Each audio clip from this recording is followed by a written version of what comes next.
Hey, today we have a question, exercise 8.1 class 9 and question number 8, and in the question given like ABCD is a rectangle. ABCD is a rectangle in which diagonals of AC bisects A as well as C.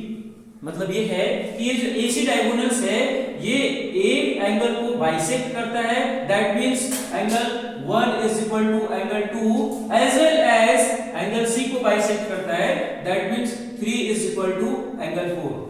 Then I have to solve that ABCD is a square. हमें ये दिखाना है कि ABCD एक square है, ऐसा show कर देना है. चलिए हम लोग कोशिश करते हैं, क्या करेंगे देखेंगे.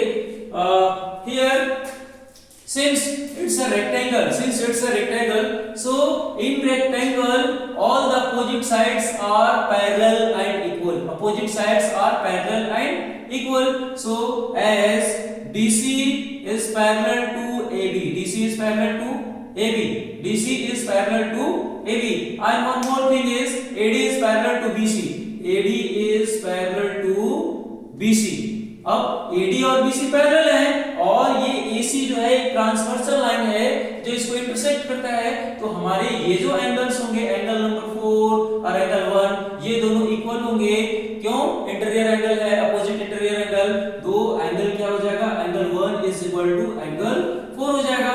हमारे यहाँ पे ध्यान से देखेंगे, angle 1 is equal to angle 2 है और angle 1 is equal to angle 4 है. इसको एज्यूम करेंगे 1, इसको एज्यूम करेंगे 2.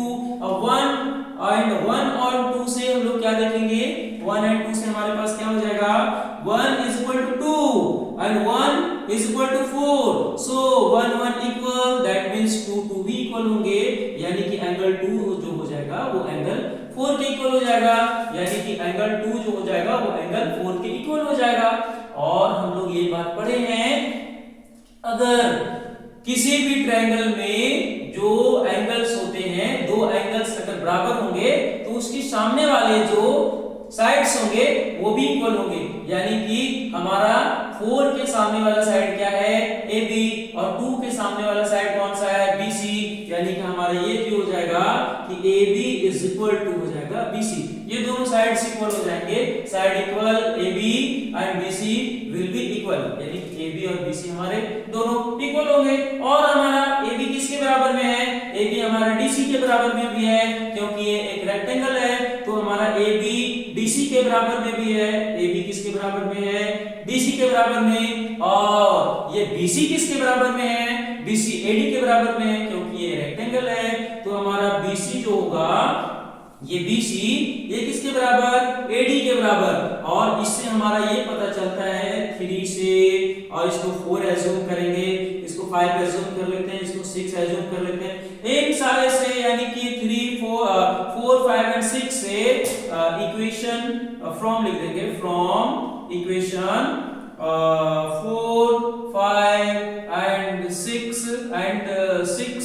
वी गेट, क्या हम लोग पाएंगे इससे कि हमारा AB जो हो जाएगा वो इक्वल हो जाएगा BC का, और इक्वल हो जाएगा किसका, CD का, और ये इक्वल किसका हो जाएगा, AD का.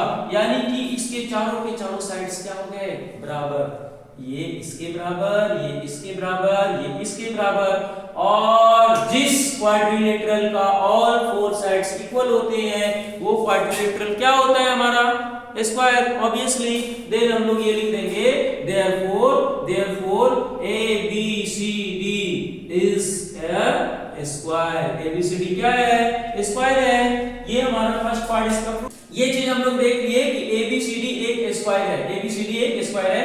अब हम लोग को सेकंड वाला क्या करना है कि diagonal BD bisect B as well as D, यानी कि ये जो डायगोनल है हमारा BD, ये इसको क्या करेगा, बराबर बराबर भागों में बांट देगा, यानी कि angle 5 is equal to angle 6, और क्या लाना है, angle 7 is equal to angle 8. तो ये भी आ जाएगा हमारा. वो कैसे, चूंकि हमारा BC is equal to DC है, हम लोग लिख देंगे since BC is equal to DC. अब ये BC और DC बराबर है, तो जब BC DC बराबर होंगे तो BC के सामने वाला 6 नंबर 6 नंबर और DC के सामने वाला 8 नंबर इक्वल हो जाएगा, यानी कि angle 6 is equal to angle 8. क्यों? क्योंकि इक्वल साइड्स के सामने वाले जो एंगल होते हैं वो भी इक्वल होते हैं। हम लोग ऐसा पहले थ्योरम पढ़ चुके हैं, तो ये लिख दिया हमने।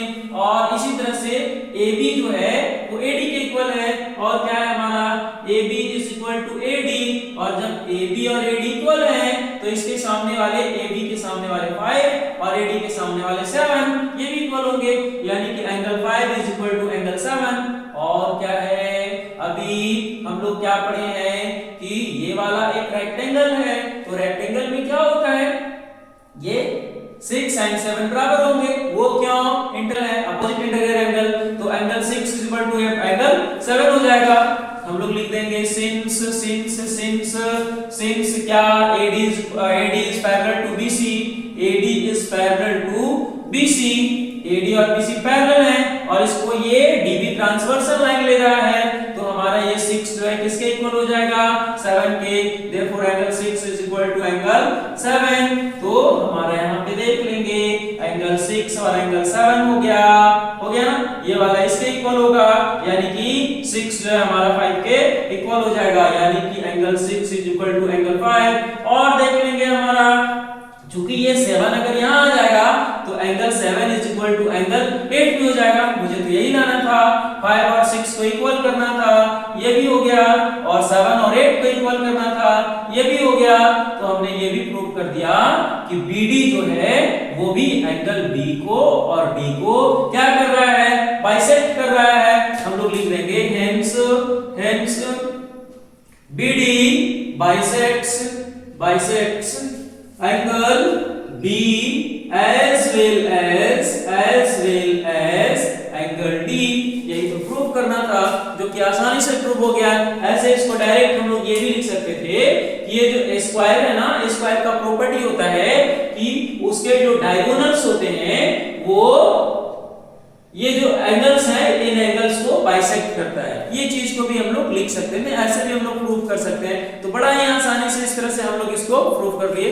Thank you.